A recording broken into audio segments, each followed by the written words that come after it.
What goes behind sex change surgery? आपको screen पे देख के ये लग रहा होगा कि मैं एक लड़की हूँ। मैं 1 साल पहले तक एक लड़का था। Earlier, this was a taboo topic. Now it is not. Does that organ function like a woman's organ? A breast implant has a foreign object that is being planted for a long period of time in your body. Can it cause breast cancer? Studies have said that it is more prone to breast. What is the role of a plastic surgery in trauma recovery? A 17-year-old boy I have operated upon with the. He was getting bullied in school. So then the parents had come कि इसको correct करना है. Botox is really looked down upon. Why is it looked down upon? What are the risks? The only problem is in inexperienced hands. You develop a drooping eyelid if it is not done properly. If a surgery goes wrong, can you handle that surgery?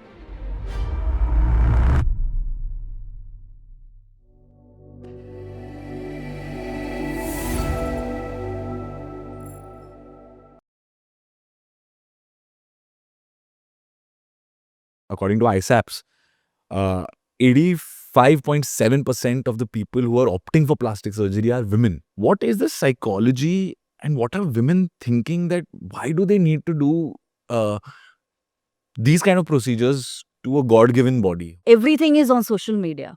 Social media is the benchmark now, where everyone, even the younger women, the older women, everyone wants to look like someone on social media, wants to mimic someone on social media. So I think that is where the need and the understanding कि मैं भी ये कर सकती हूँ, मैं भी ऐसे दिख सकती हूँ comes from. So I think, and also to an extent, women are very more aware of the way they look. They want to look good. They want to go out socially and look nice, wear nice clothes. So there, I think, is why women are the ones who are getting more aesthetic surgeries done in the present day scenario. So social media is a big factor why the increase in the number of patients is happening, or an increase in the number of breast implants, Yeah. butt implants, rhinoplasty, which is like a nose job or something. Is there any societal pressures also because of which they're doing it? Earlier, there used to be a woman is interacting when there was no social media. The women's interactions are limited to the people she works with, the people she lives with, her friends. Now everything is on social media. So now if there is a woman on social media who's 45 and she's had some 10 kids and she has an hourglass figure, so someone who's sitting in her house looking at that picture is assuming ki if she can have it, why can't I have it? So she also wants to get it done. And of course, if she has the resources, she has the knowledge, and she has the right backup, why shouldn't she get it done? So women are now thinking कि मैं भी कर सकती हूँ, मैं भी दिख सकती हूँ. So that's why I think there's a lot of awareness that has come with the social media advent, and the fact that women are much more aware, they take much more care of themselves. All those factors contribute to that. Care of themselves, but don't you think this is a shortcut way of doing it rather than actually taking a No, long see, cut? it's not actually. That's to an extent it may be true. But a woman who's had 3 kids, I'm giving you an example. I had a patient who was 35. She's completed her family. She's had 3 kids, and now she's like, my kids are older. I want to take care of myself. She took a step back in her career. She's like, now I want to go out and I want to work again. She works in a setup, in a male dominated branch where, she's like, it's important how I look, how I present myself. A woman like that, why shouldn't she get a procedure done? She's had 3 kids. She's going to require a tummy tuck. She's fed her 3 kids. She's going to require probably a breast lift. So if she's aware and she wants to do it for herself, why shouldn't she? So should they get it done? So there's nothing wrong. There's no shortcut. There are certain things that cannot be fixed with exercise and diet. Certain things have to be fixed with surgery. And when you identify that, कि ये surgery से ही हो सकता है, then why not go for it? Okay, what according to you are the top 3 surgeries that are the most common Among women? among women? Okay, so we get a lot of patients who want to get a tummy tuck. Now, these are tummy tuck is one of the topmost procedures that we do. Second, what I have done in my practice is liposuction, and third is a breast augmentation. Contrary to what earlier there was a notion कि नहीं breast augmentation तो abroad ही होता है, यहाँ थोड़ी करते हैं. It's not like that.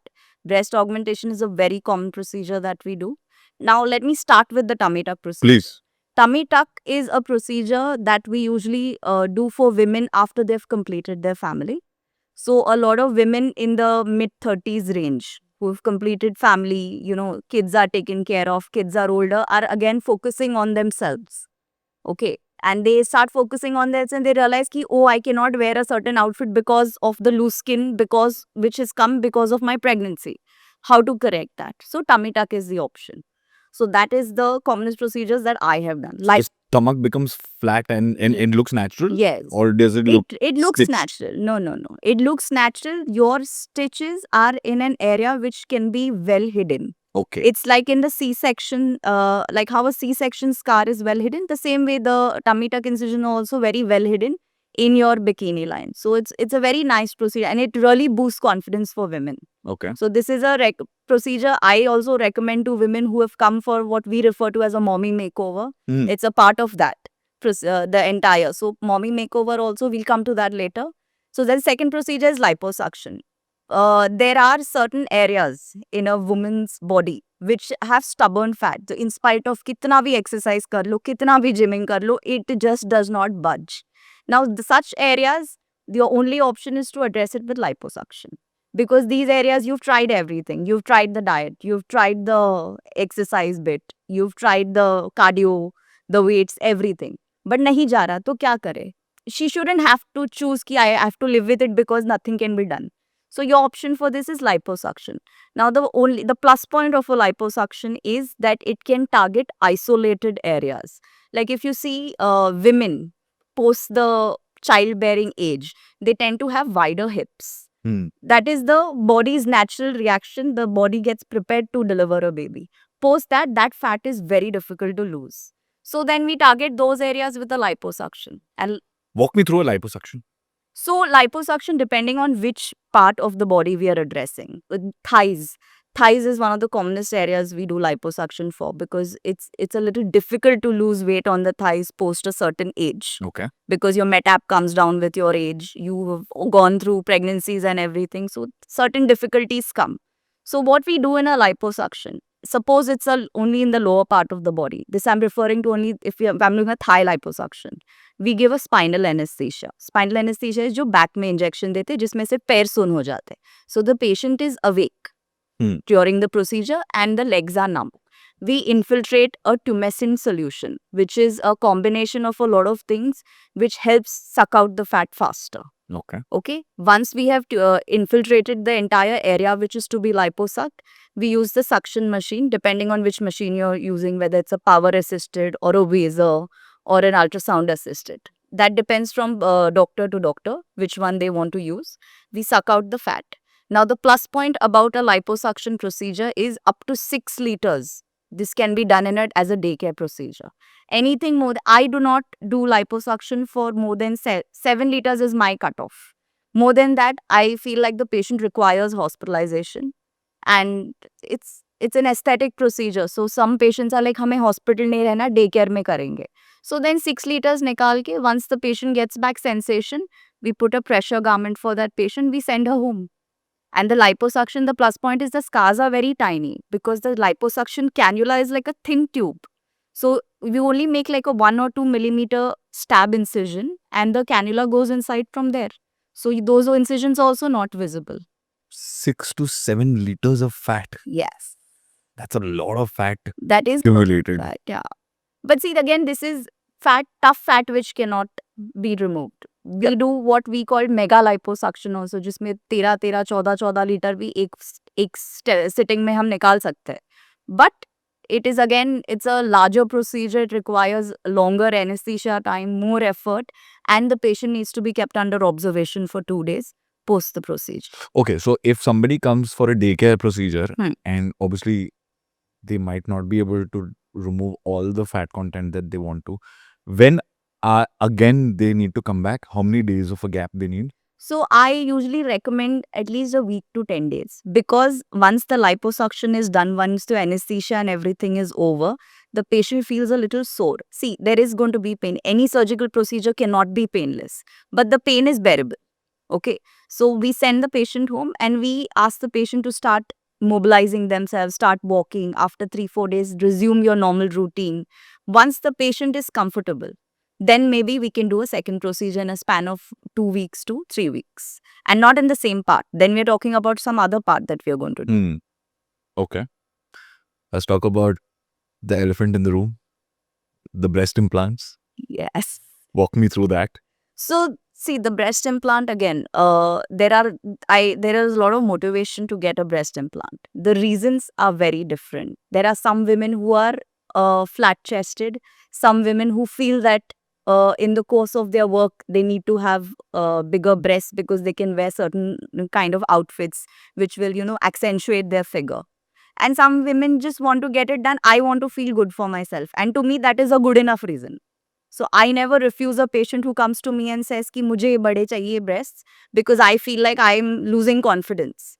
So I do those procedures for such women. Now breast augmentation is also a daycare procedure. The procedure in itself takes around 2 to 3 hours, not more than that. But this procedure is done under general anesthesia. So the patient को पूरा हम बेहोश करते हैं and then we do it.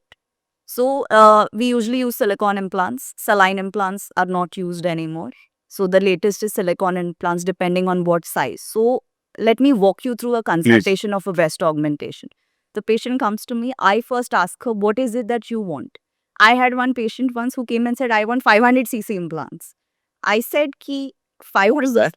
The size of the implant. So we decide the implant size based on the cc's of volume of the silicone. So she wanted 500cc. 500cc is massive implants, okay? So I gave her the option. I said, what you're asking is unrealistic because 500cc implants, you are over time going to develop back pain. And this is a lady who was she was relatively flat chested. So she probably wanted to ki nahi mujhe chahiye. So then I sat her down and I counseled her ki let's not be over ambitious. Let's try the sizes. So we have a kit in which we make the patient try out the sizes of the implants. And then we let her look in the mirror so that she understands this is how it's going to look post the surgery. So she can make an informed decision. The plus point about this is the patient gets to choose. If this patient wanted a 500cc implant, she was a woman with a very tiny frame. It was not going to look unnatural. And now women are more, they don't want to get in your face surgeries. They want to get subtle changes. कि बाहर वाले को पता नहीं चले कोई surgery करवाई है. Because there's still a lot of, apprehension about talking about getting a surgery done. So then this patient eventually agreed for a 350cc implant and she was absolutely happy. So, and breast augmentation again, it's a procedure you do 2.5 hours mein procedure hota hai. You send the patient home the same evening.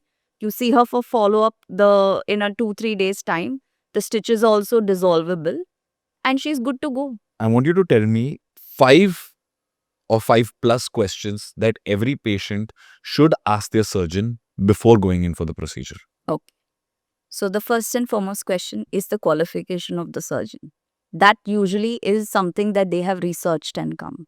Second, whatever any pre and post-op pictures that the doctor is willing to show to the patient so that the patient understands what results can be delivered. Third would be what is the preparation required for the surgery. Okay, pre-surgery. Then the fourth, like post-surgery, what is going to be my recovery time? How long before I resume my normal activities? If I can go to gym, if I can go to work. These are all very basic things. And what is the follow-up period? How many days I have to follow up? What complications I can expect? See, no surgeon wants to willingly harm the patient. No surgeon wants a surgery to get complicated. But the patient should be aware कि ऐसे भी हो सकता है.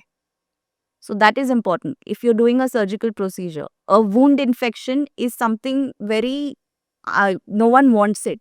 But it is not uncommon. हो सकता है. A diabetic patient you are operating, sugar levels have shot up, a small infection can happen. So they must be aware कि ये हो सकता है. Obviously, we are going to take all measures that it does not happen. But the doctor should tell the patient that these complications may happen and we will take all the necessary precautions that it should not happen. Okay. Informed decisions. Informed decisions. Okay. What are the health conditions under which somebody should not opt for such procedures? Okay, this is a very good question because this is something patients don't understand. They feel, I preferably do not operate on smokers. Okay. Okay, there is a very valid and scientific reason behind it. Please tell. When we do aesthetic surgeries, I always say aesthetic surgeries are elective procedures. These are not life or death procedures that we are doing. A smoker over a prolonged period of time, what happens in smoking, your nicotine and everything, it cuts down or hampers the blood supply through your skin because the skin is where your end arteries are. So if the blood supply is compromised and we are doing an extensive procedure, like suppose a tummy tuck, I've excised this huge chunk of skin and removed it and stitched it back. If you're a smoker, you've been a prolonged smoker, your skin flap that is there are chances of that going into necrosis is what we refer to in medical terms. वो काला पड़ जाता है. And that is a complication no one wants, nor the patient nor the doctor. So I always ask the patient कि अगर smoker है तो you have to stop smoking 3 weeks prior to surgery. And I explain to them what the complications of smoking are. Again, if a patient has multiple health issues, uncontrolled diabetes, has a cardiac condition, has high blood pressure which is uncontrolled, has any kind of renal compromise, these are patients that I would prefer not to subject to a elective procedure.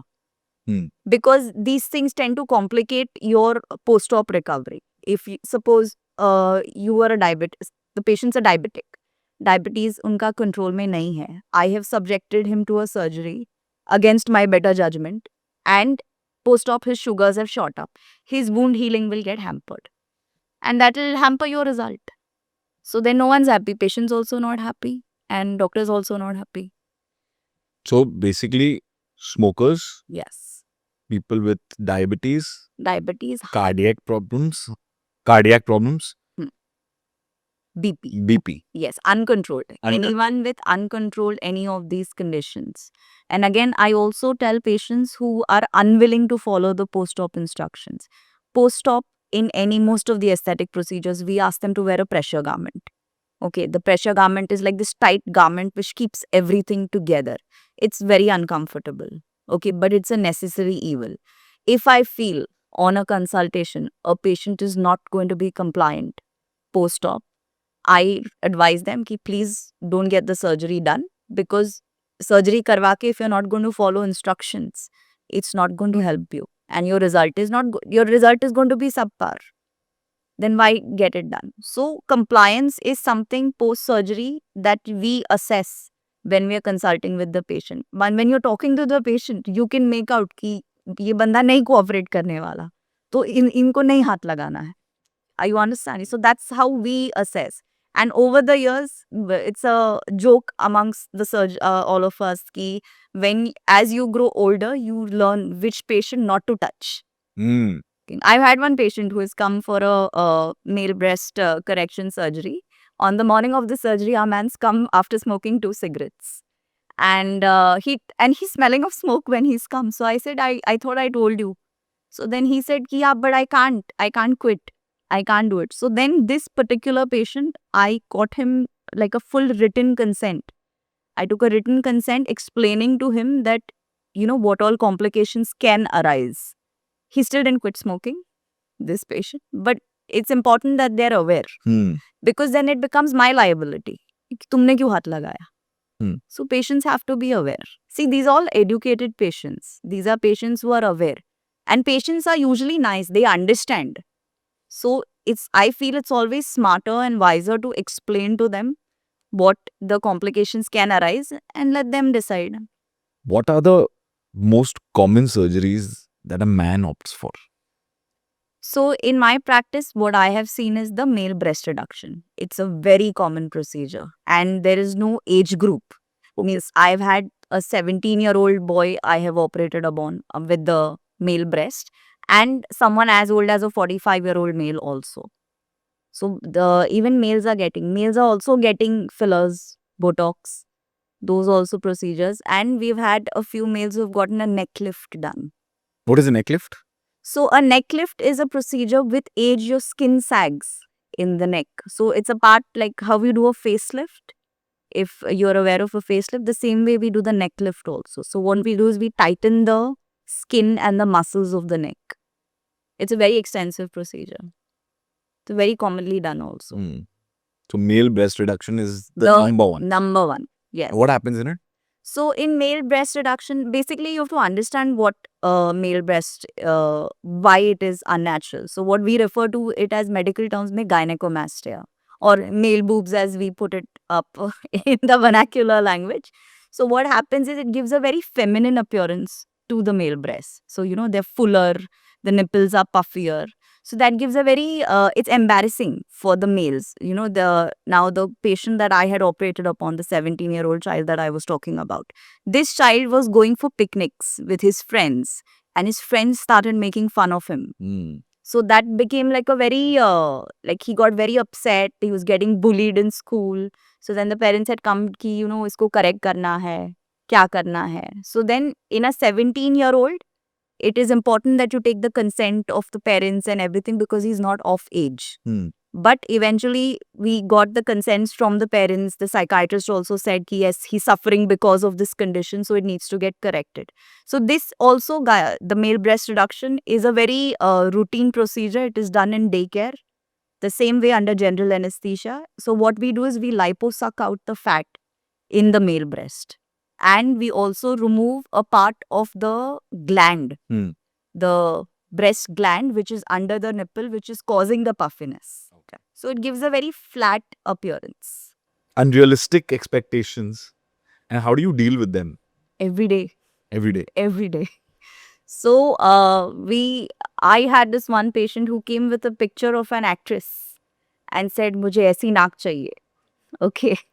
So now it is important on our part to make the patient understand कि certain things are not achievable. Hmm. You cannot, I cannot give the patient a false sense of hope कि हाँ मैं आपको इस actress की नाक बना के दूंगी. I have to work with what is there. I cannot create new things. So such patients, I take an extra counseling session. I say, okay, you come in for a consult again. Hmm. And then I show her pictures of the previous surgeries with, you know, similar nose probably. So she understands what can be delivered. Hmm. So these are the kind of patients you, like I say na, you have to know किसको हाथ लगाना है, किसे नहीं लगाना है. So you have to understand what the patient's expectation is. A patient with unrealistic expectations, which you identify cannot can be delivered, I prefer to not operate a patient like that. How common is a rhinoplasty, which is a nose job?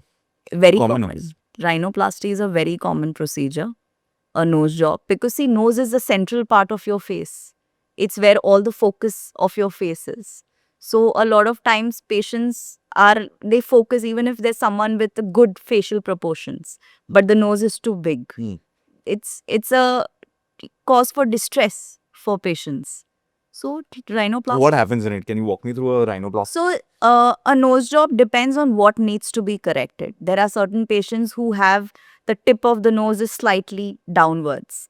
So, it gives a very beak-like appearance, the bird beak appearance that we refer to it as. So, that can be corrected. There are certain patients who have a hump on the nose. Like, you know, it's like a little speed breaker on the nose. Some patients want to get that corrected. किसी का नाक बहुत wide होता है. So what happens, the nostrils are very widened. So those things, different kinds of nose require different kinds of correction. Sometimes there's a little deficient cartilage in the nose. So in that case, we usually take the cartilage from behind the ear or from the rib. That's a little more extensive procedure, but also it's a rhinoplasty only. It's a nose job. Is there any medical reasons as to why people also get nose jobs done? Yes. So Like a deviated septum? or yes, something? a deviated nasal septum is one of the very common reasons why people get a nose job. So what happens because of prolonged deviation, the patient has developed over time a breathing difficulty. So breathing difficulty में क्या होता है, एक sides के nostril से the air that is coming in is more, the other side is lesser. So then what happens, your cartilage tends to hypertrophy. You might get a little hypertrophy on this side, and this is all because of a chronic issue. So these issues can be corrected in a rhinoplasty.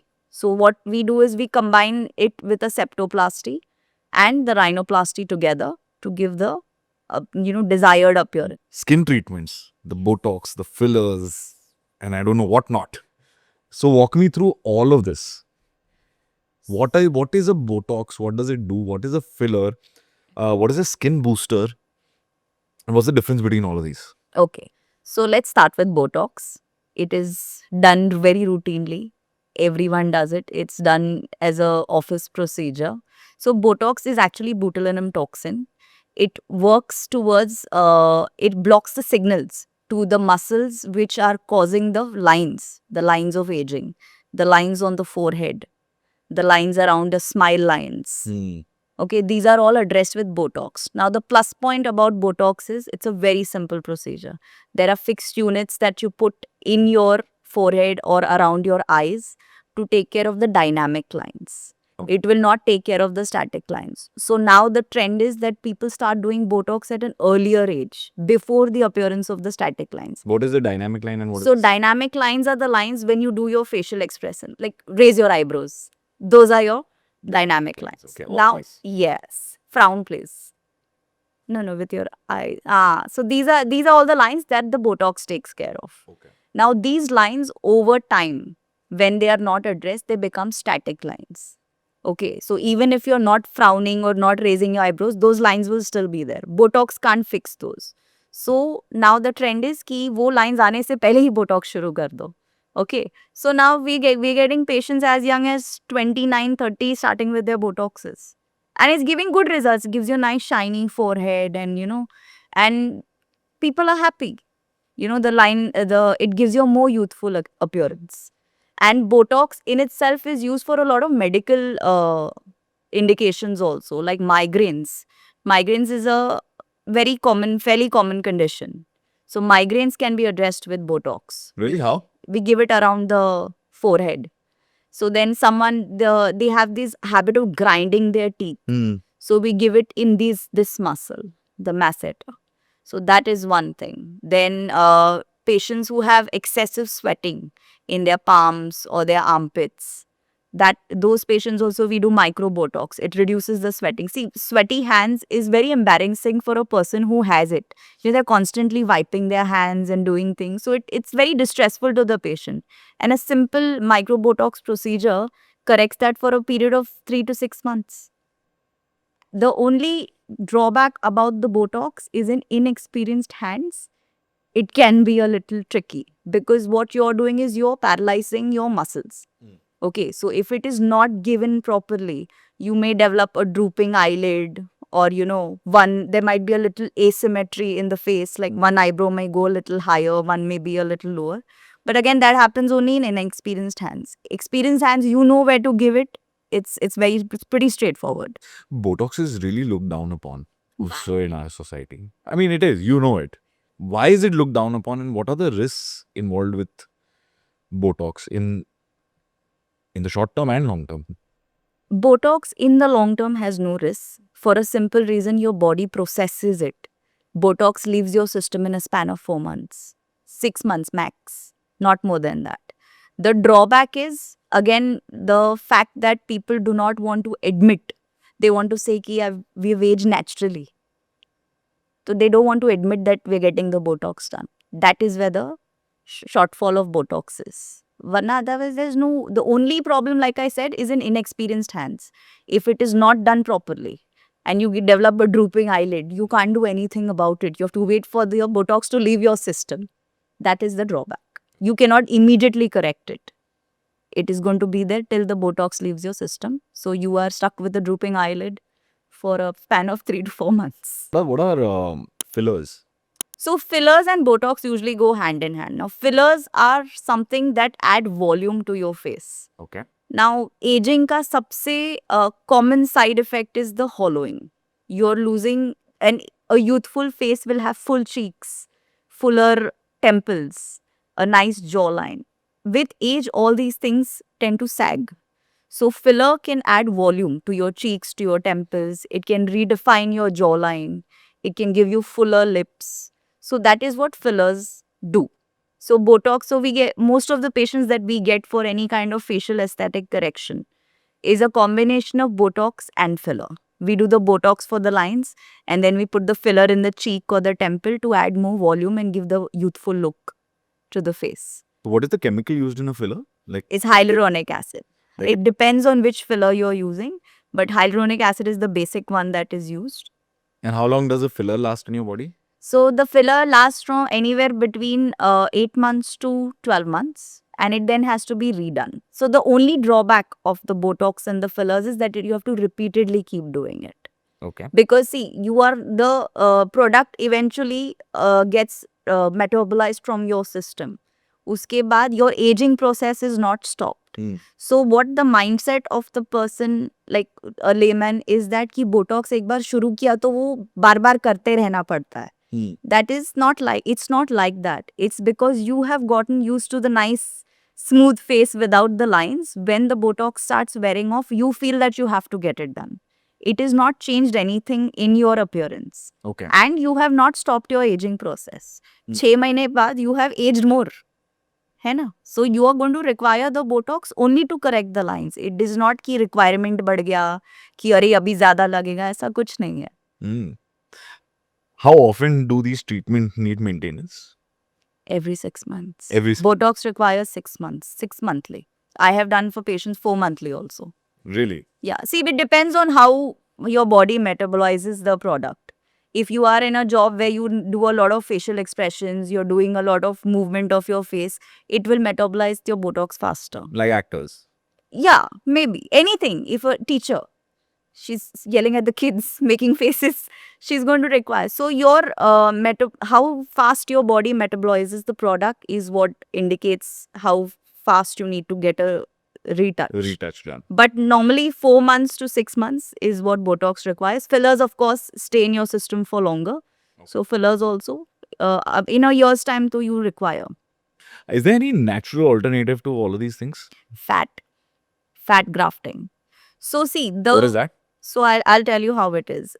Filler corrects the hollowing in your face. It adds volume. Fat also can add volume to your face. So a lot of patients prefer कि fat grafting कर दो. The plus point of a fat grafting is we are removing the product from your own body. It is not a foreign product. It is not a synthetic product. That's why patients prefer it. So what we get the hollowing under the eye, which we correct with fillers. Uske badle we use the fat. So what we do is we extract a limited amount of fat. You don't need a large amount. You just need 10-20 ml of fat that you excise. We process it and convert it into nano fat. Okay. And then we inject it. And how long does that last? That will last for a lifetime. It's fat. So people with sunken eyes, Yes. where it seems like dark circles, but it's Yes. probably But a it's shadow. actually shadows. So if they do fat grafting, it's a one-time procedure It's a one-time procedure. and you're sorted. You're lifetime. Yeah. So it is not, it is only going to correct the hollowness. Your aging process is still going on. So the hollowing may return, but you will not have to retouch it in a span of 1 year like you have to do for a fillers. That is where the difference comes. This is more of a permanent Yes. solution. Yes. The only drawback of the fat is unpredictable. So we don't know. Sometimes a patient may feel like अरे नहीं lumpiness है. So those things take a little time to settle. Filler is like तुमने आज किया, tomorrow you can get back to your system whatever it is that you want to do. Fat, you have to be a little more wary, a little more follow-up is required, but gives fabulous results. So fat is something we do quite routinely. Any natural alternatives without injections? No. Volume will come only with fat or filler. Any like yoga or facial exercises or something that can that you've seen probably has happened? No. No. Okay. Not that I'm aware of, but Okay. What is the role of good sleep, healthy diet, exercise in maintaining any of these procedures? it's very important. So even if a patient of liposuction comes to me, I'm giving you an example.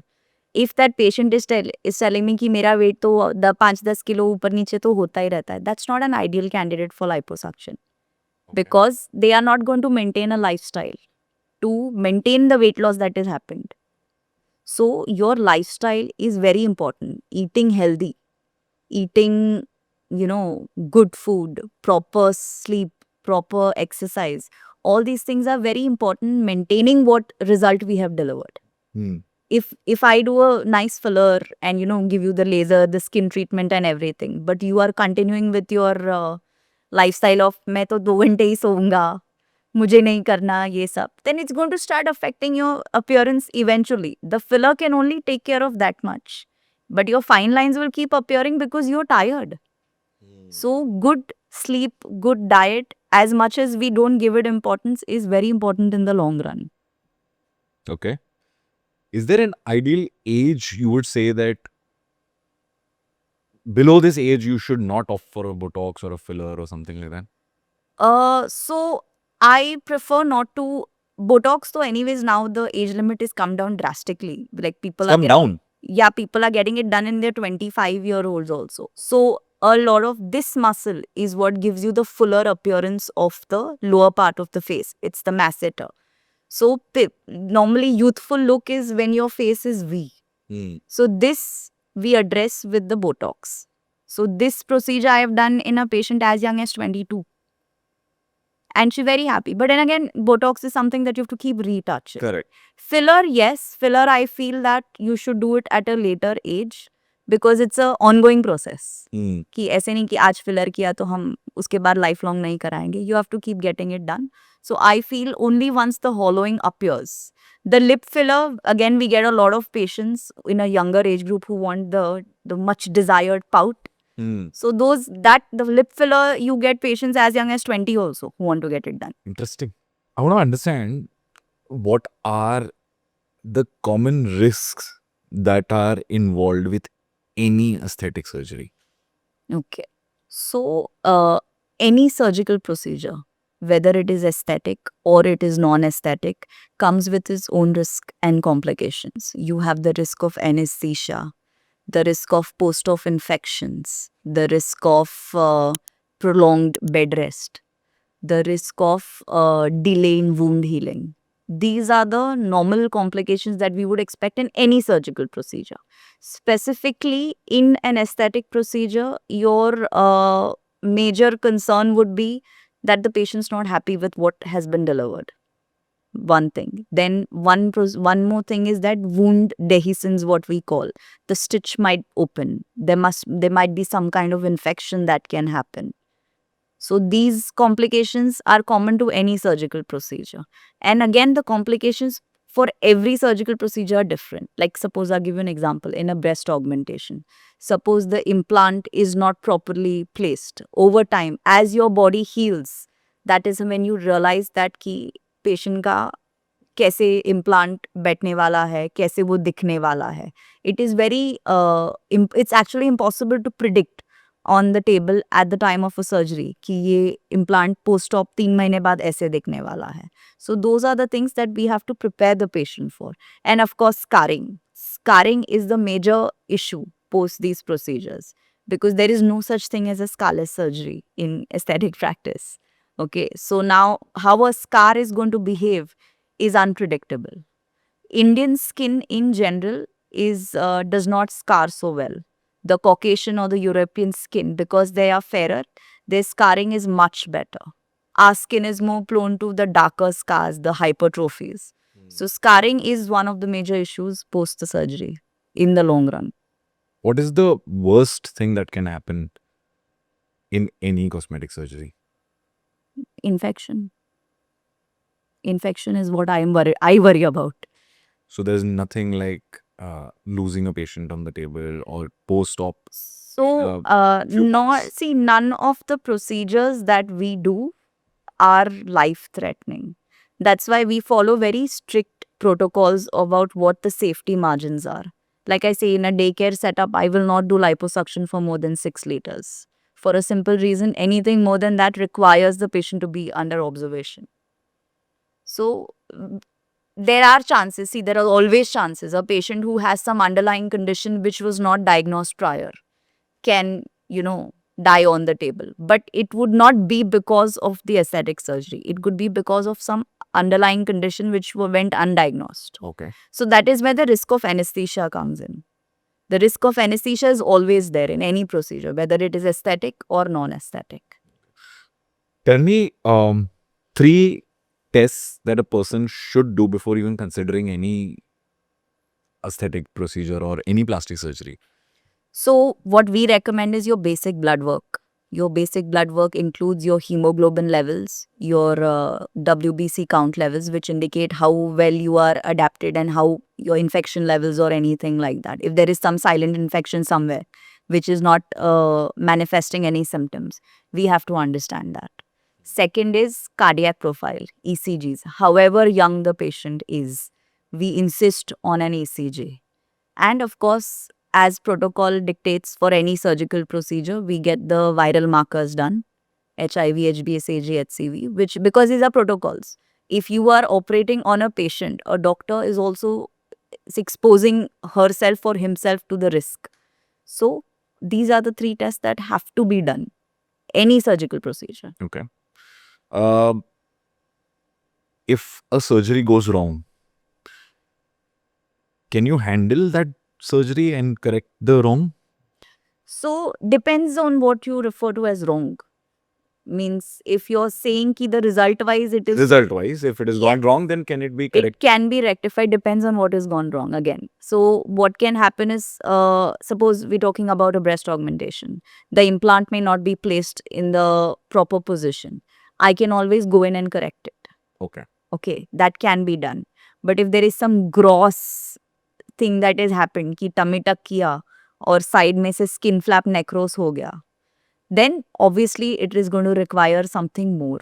You may require multiple procedures, multiple staged procedures. So it depends on what the complication is. Yes, it can be corrected.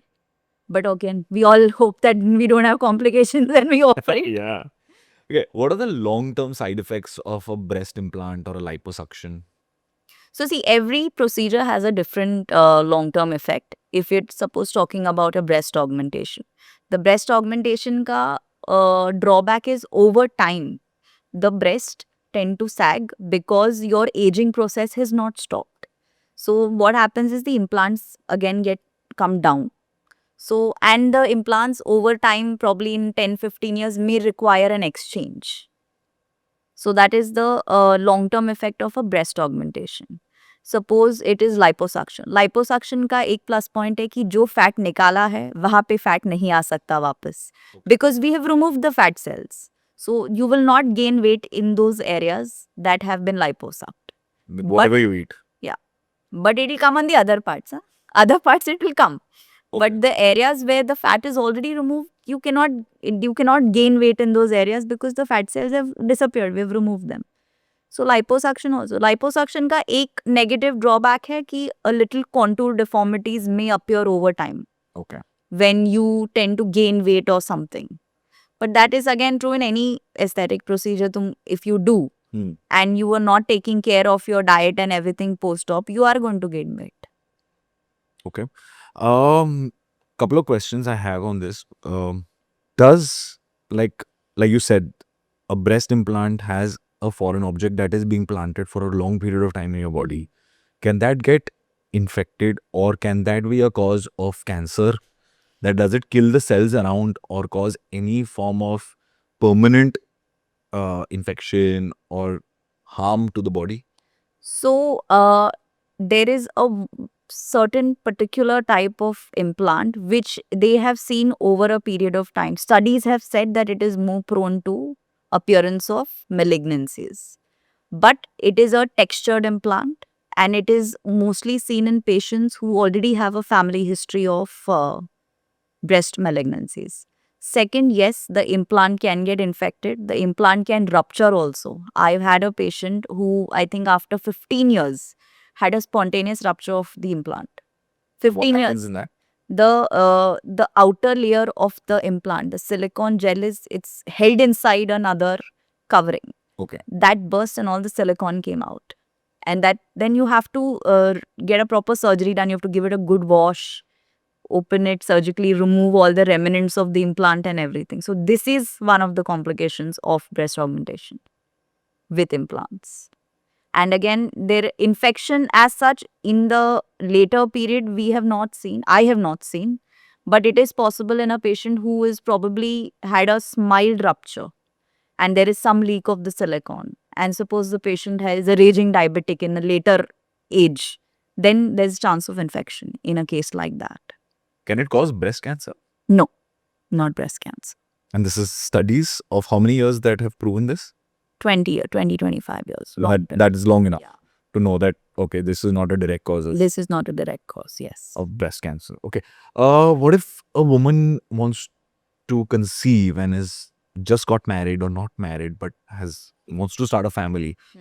Would you suggest such women, if they want to get a breast implant, will it affect their motherhood?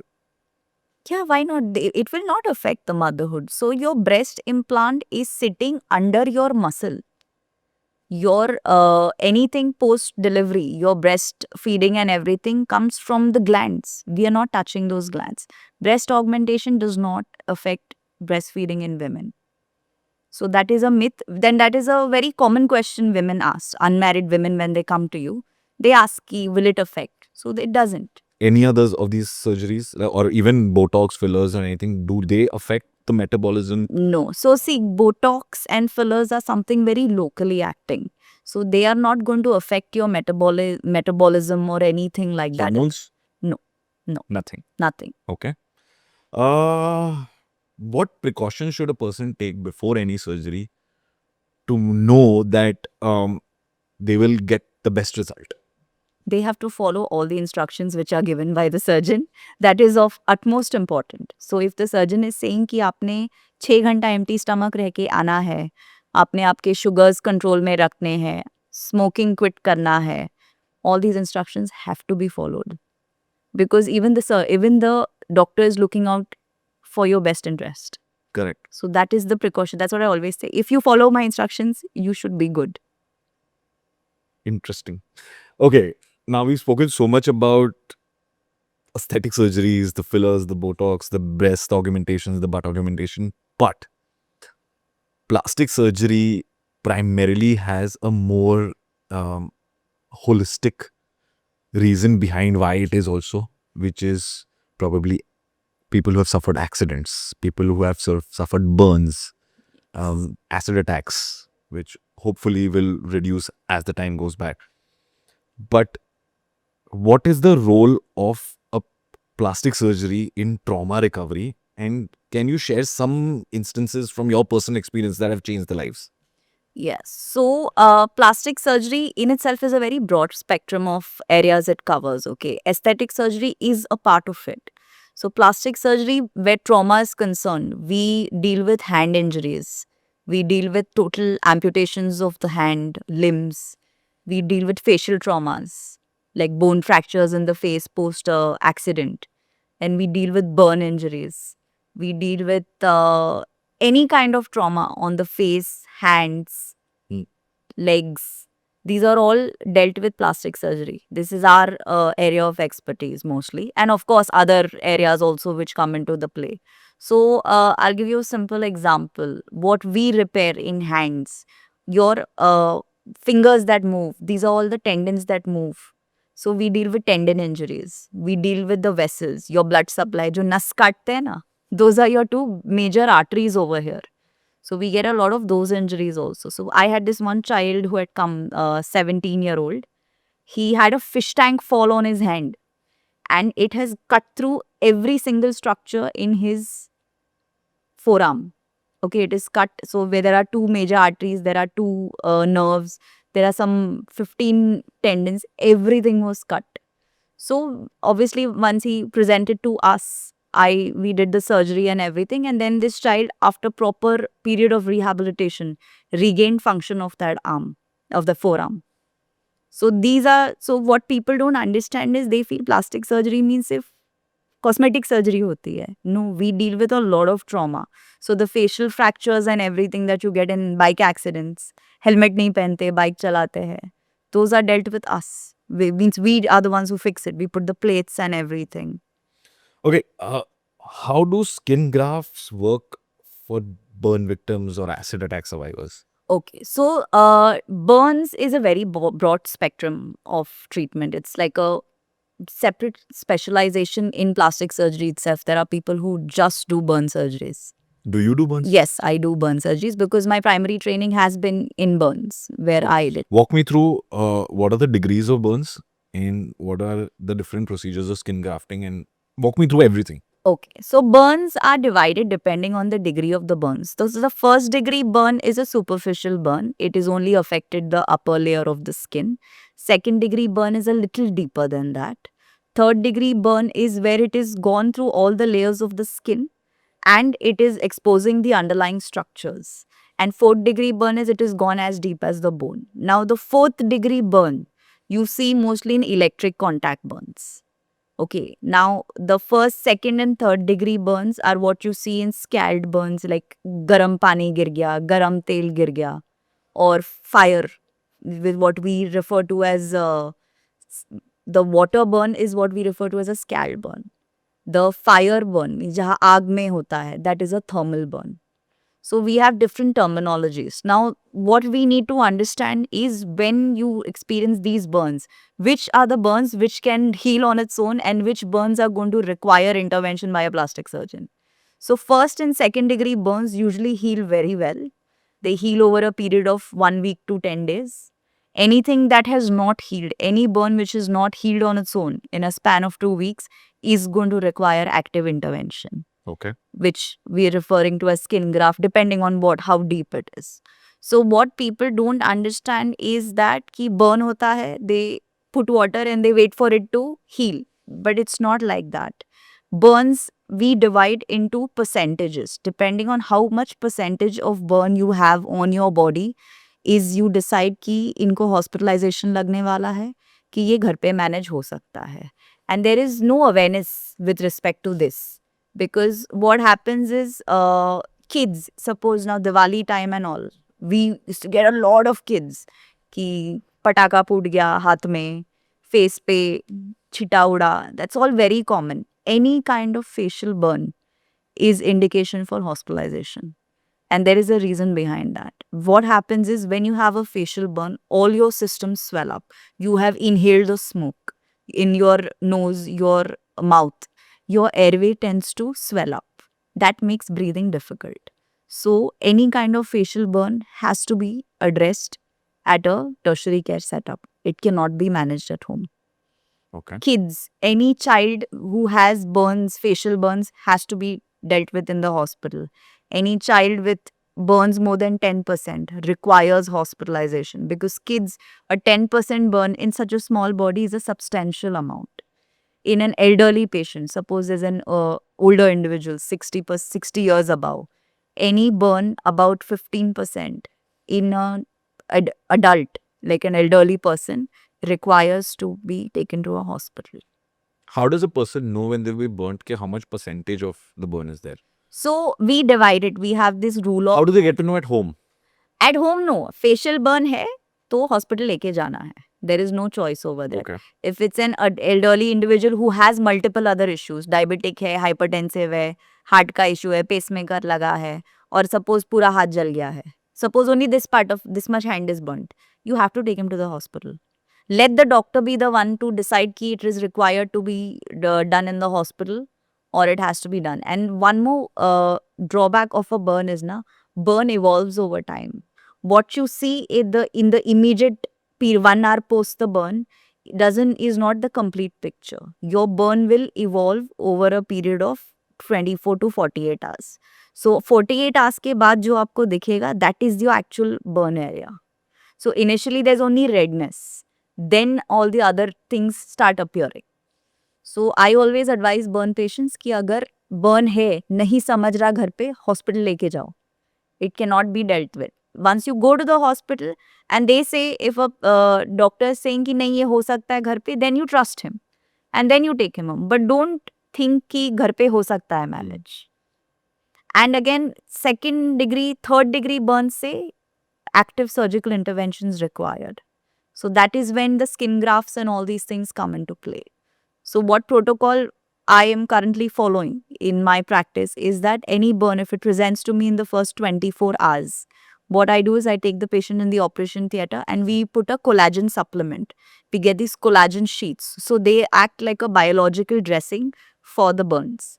And if it's a superficial burn, the collagen dressing sticks to that area and that area heals in a span of 5 to 10 days. Okay, wow. And whatever stays, the collagen will, so deep burns will not take up the collagen sheet. So whatever is remaining post that is what is going to require the grafting.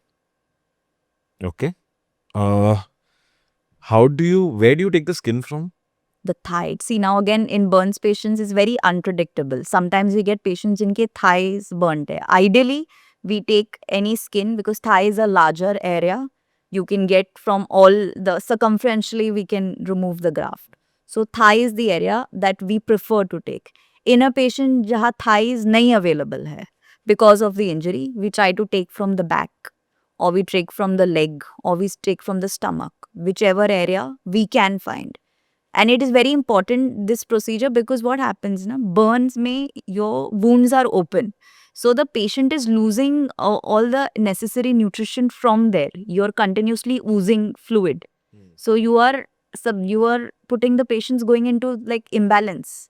Your fluid imbalance, your markers are deranged and all these things. When you put a graft on it or you put a biological dressing, you're essentially protecting that wound. So the patient is not losing extra fluid from those areas. So the patient ka general health condition remains a little more stable in spite of the extensive burns. How natural does a patient look after skin grafting? It doesn't look natural. The color is different. It will never go back to the same color of the original skin. The grafted skin is always darker in color. Now, what we try to do is post the grafting, once the healing and everything is done, we ask the patient to wear a pressure garment so that it does not hypertrophy. Because like I said, Indian skin tends to hypertrophy quite substantially because of our skin color and our ethnicity. So we put a patient in a pressure garment, but the color never goes back to. And what about the look of it's like a little crumpled? Yes. Why does that happen? So that is over time, right? What we do when we take a split skin graft, we take a smaller piece and we poke holes in it, what we refer to as meshing. Now the plus point about that is it spreads the graft and covers a wider area. So when you apply it over the skin, whatever part it takes, the take is a little uneven. It is not flat. So over time, it gives that crumpled appearance as it heals. Okay. A lot of times, a lot of people, when they have minor burns, they use toothpaste. That is That's wrong. the most common thing everyone does. Yes. They put toothpaste Yes, on, I've on like if you touch like a hot cooker or this thing, and they'll just put toothpaste. Does that really work? No, it doesn't. It is detrimental. Really? Yes. That's Toothpaste is not your go-to. See, toothpaste has a lot of things that generate heat. Menthol it has. These are all products which in itself will generate heat. In an already burnt patient, if you're putting toothpaste, it is not going to help. They put ice. Ice is also not required. Ice also is technically hot, right? Yes, you don't require ice. You only require normal temperature or little cooler than usual running water. That's it. It is only to remove the offending agent. Suppose tel gira hai. So tel, the viscosity is higher than water. So the idea is first to remove the contact of the oil with the skin. The longer it stays in contact, the more damage it is going to do. And oil injuries are very common, very common. Cooking. Very common. Cooking bhi nahi. So I did my training in Ludhiana. So they used to have in the Gurudwaras, they have the langars. So they used to cook the food and huge kadais. We used to have kids used to fall in the kadais. And All in the kadai. yeah, because the mother's cooking, the kids are playing, and they used to fall in the kadai and come, and it's really disheartening to watch. But it's very common, the oil injuries, no? Okay. What are the psychological aspects involved with recovery post trauma, and does a patient ideally require counseling? So this is a very untouched topic, I feel, in our country specifically, because obviously any kind of trauma, there is some kind of psychological scar which is left behind, especially in a patient of a burn or something in an accident and everything. Yes, I personally feel there is some level of counseling which is required, because post this accident and the surgery and your long recovery period, the patient may not even look the way he used to. So that acceptance has to come only once the person goes to some kind of counseling and speaks with someone. And this is, I'm telling you in all honesty, is not something even we address so openly in our practice, but it is required. I think we should now. We should. I agree. I want to now talk about a very niche but very growing form of surgeries, which is the sex change surgery, gender reaffirmation surgeries. It's very new to me, and I'm sure a lot of people watching this also are not very familiar with this. What goes behind such a surgery for a female to become a male and a male to become a female? So, sex reassignment surgery, there is a lot of awareness now. Hence, it is more openly being done. Earlier, this was a taboo topic. Now, it is not. It still may be in a, as you know, where the society is concerned and all. But in the medical fraternity, this procedure is done quite frequently. So, what needs to be understood here is that this is a physiological thing. A person who is suffering for years under the garb of being in a different body is something that needs to be corrected. And there are patients who have gotten it done and have flourished. They have come into their own, so to speak, post the surgery. These surgeries are a very long process. Depends now. Suppose I'll give you an example. If a patient is going from male to female may usually what we require before we do the surgery is this patient has to go to at least 2 psychiatrists. They have to be evaluated by a psychiatrist or a psychologist who will evaluate them, talk to them, and then give us a certificate saying that yes, this person needs to get a reassignment done. She requires it. And from there, the process starts. So they're put on hormone replacement therapy. Then, after a year of that, the transition, we ask the patient what they want to do. So, most of the male to female ones want to get the breast augmentation done first. So, it's a step by step process. Okay. You have to get the breast augmentation, post that, they get the hair removal done. With the hormone therapy, a lot of the facial features start changing. Then comes what we refer to as the bottom surgery. The major chunk of the surgery is that that we are changing the sex organs from male to female. In that also, post the surgery, there is a long rehabilitation process, like over a period of 6 to 7 months. And post that, again, once these are the major 2 procedures which are required, the breast augmentation and the bottom surgery. Post that, if they want to get, a lot of patients want to get a female feminization surgery of the face. So in that, what we do is we contour the jawlines. The male face is a little wider, the mandible bone. So we narrow that down. We make the chin a little more protruding. Some of them want a, finer, more female looking nose, like they refer it to. So all these procedures, now this I'm talking about male to female. Okay, before we go on from female to male, once the bottom surgery procedure is done, does that organ function like a woman's organ Yes. completely? Yes. These are post the procedures, these women can be sexually active also.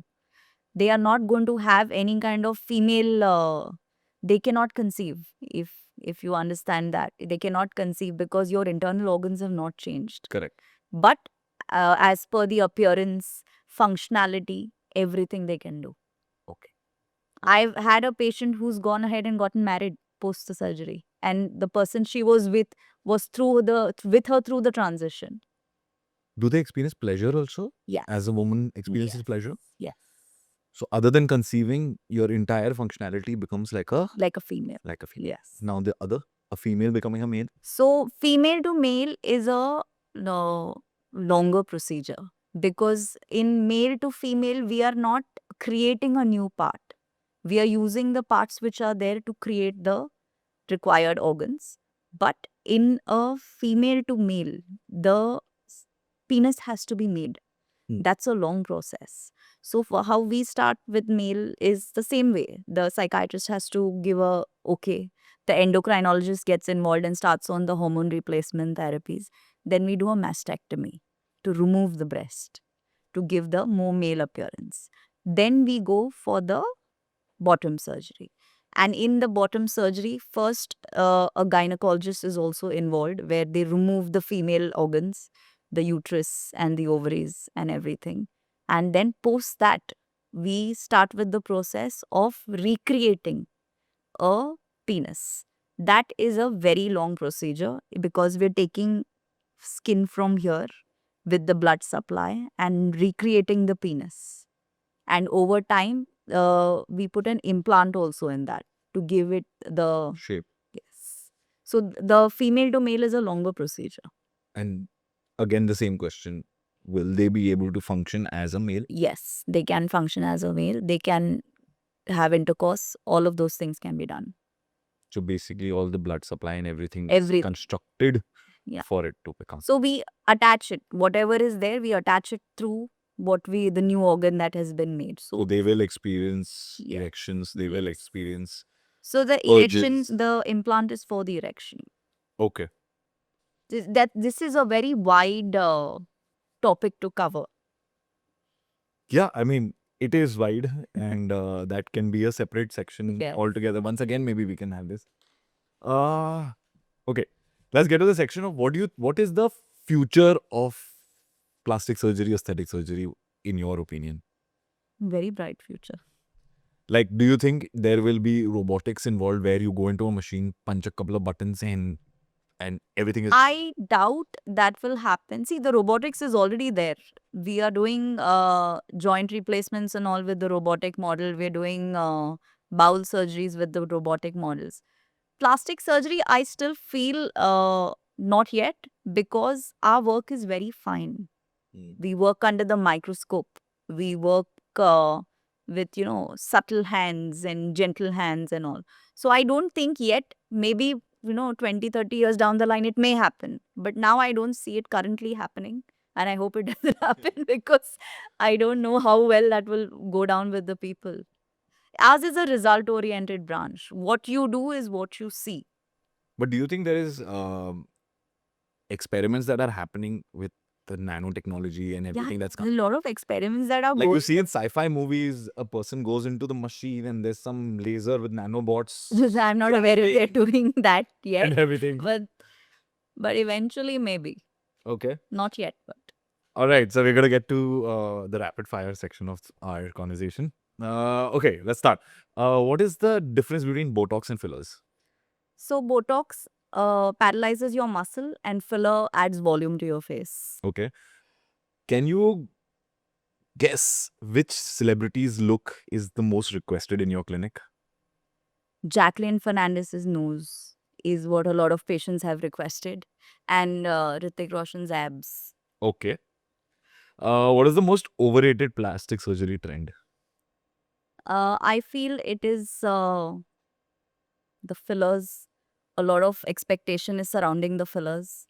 So that's overrated. Yes, very. Okay. One surgery that gives the most drastic transformation. A tummy tuck. Okay. Does liposuction results last forever? Yes. Okay. What is the biggest myth about plastic surgery? शक्ल बदल सकती है plastic surgery करके, like they show in the movies. That's a myth. That's a myth. Okay. Can you reverse a Botox if someone gets them and doesn't like them? No. You have to wait for the Botox to leave your system.